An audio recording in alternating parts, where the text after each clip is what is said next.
할머니는 예의그식한 표정으로 우짜긴 뭘 우짜노, 잘못했다고 용서할 때까지 빌어야지 하시며 그 집 할머니와 할아버지를 쳐다보시고는 카리스마 넘치는 표정으로 얘기를 하셨습니다.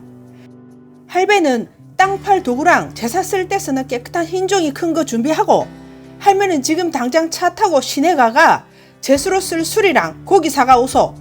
정성껏 제일 좋은 놈으로 준비하소. 제사는 정성이 바이라카이. 그러고 내 아들 살려달라는 간절한 마음으로 음식 준비하소. 시간 없다. 빨리빨리. 사람들이 일사불란하게 움직였습니다. 그때 할머니의 카리스마는 어떤 구판의 무당님들도 당해낼 수 없는 것이었습니다. 여담으로 구판을 호령하시는 카리스마 넘치는 무녀 아줌마들도 할머니 앞에만 오면 말 잘 듣는 양순한 강아지로 변하셨으니까요. 그리고는 아저씨께 얘기하셨습니다. 니 밥은 묻나? 언제부터 굶었노? 입맛 없어도 억지로라도 밥 한 술 떠먹어라. 산에 가서 니까지 장사 지내고 오긴 싫다. 하시며 밥 먹고 목욕 깨끗이 하고 옷 싹 새 옷으로 갈아입으라고 하셨습니다. 그 일은 이랬습니다. 장가도 못 가고, 그 시절 농촌 총각 문제가 심각했죠. 그땐 국제결혼도 없던 시절이라 부모님 모시고 농사 짓고 살던 아저씨는 동네서도 참 착하고 부지런하셨다고 합니다. 우리 엄마도 어린 시절을 함께 보냈던 아저씨를 오빠라 부르시며 따르셨고요.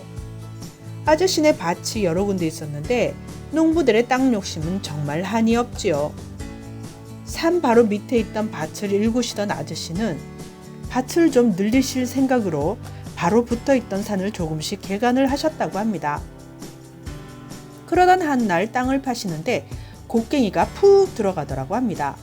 그래서 이상하다 생각해서 땅을 파보니 다 썩은 관이 나오고 그 안에 시커멓게 번해버린 아직 완전히 흙으로 돌아가지 못한 유골이 나왔다고 합니다. 이미 거의 다 없어지고 큰 뼈랑 이빨 등의 작은 조각만 좀 나왔다고 하는데 딱 봐도 무덤이라 생각될 봉분도 다 까뭉개진 것이 누구도 돌보지 않은 오래된 무덤이란 걸 알겠더라 합니다. 동네에서 평생 사신 아저씨도 몰랐고 어른들께도 거기에 무덤이 있다는 걸 들은 기억이 없어 무덤은 굉장히 오래전에 묻힌 거란 걸 알 수 있었다 합니다. 그런데 아저씨는 그 뒤 하지 마셔야 할 행동을 하셨습니다. 주인도 모르고 연고도 없는 무덤이다 보니 대충 바퀴스에 모으셔선 밭에서 멀지 않은 산에다 갖다 뿌리신 겁니다. 그 무덤의 주인이 화가 나서 아저씨께 해코지를 시작하신 거죠. 그렇게 준비를 하신 후 몇 시간이 지나 준비가 다 되고는 상조 할매가 아들을 앞장 세우고 유골을 뿌린 곳으로 갔습니다. 아저씨랑 그 집 부모님, 마을 어른들, 여러분들과 우리 엄마랑 외할머니까지요. 그곳에 도착한 할머니는 할아버지께 깨끗한 흰 종이를 펴게 하신 후 아저씨께 유골을 수습하게 하셨습니다. 아무도 못 도와주게 하시고는 네가 한 조각 한 조각 사죄하면서 정성껏 모시라이 며 아무도 돕지 못하게 하셨죠. 아저씨가 유골을 뿌린 숲을 헤치고 들어가셨는데 잠시 후 비명을 지르시며 주저앉으셨습니다. 분명 그 아저씨는 바켓스에 만뼈를 담아 숲에 막 뿌렸는데 유골이 없어지고 흙이 된 것 빼고는 거의 원래 제자리에 맞춰져 있었다더군요.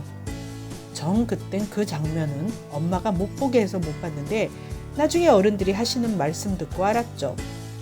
그리고 다 수습하고는 양집하는 곳에 묻어드리려 할 때였어요. 할매가 그거는 안 된다이 하시면서 처음 묻혔던 자리를 보시고는 누가 무식하게 저딴 묘자리를 잡았노? 하시더군요. 저는 물길인데 저다 묘를 쓰면 웃자노? 하시면서 원래 땅속의 물길은 영원하지 않고 변한다 하셨어요. 그래서 그런 거 감안해서 묘는 산 정상서부터 중턱까지만 쓰는 거래요. 산 아래 부분은 언제 물이 찰지 모른다고.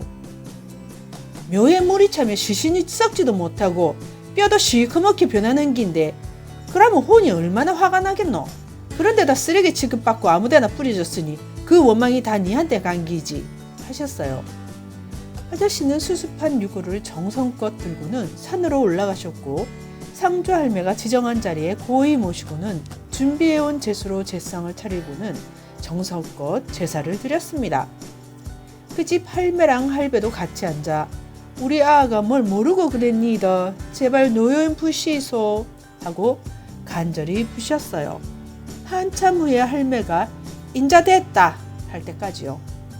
그 뒤 아저씨는 잠도 잘 주무시고 먹는 것도 잘 드시고 한 달 후쯤엔 예전 모습으로 돌아오셨고 간혹 일하시다가 가게 가셔서는 막걸리 하나 사들고 산에 올라가셨죠.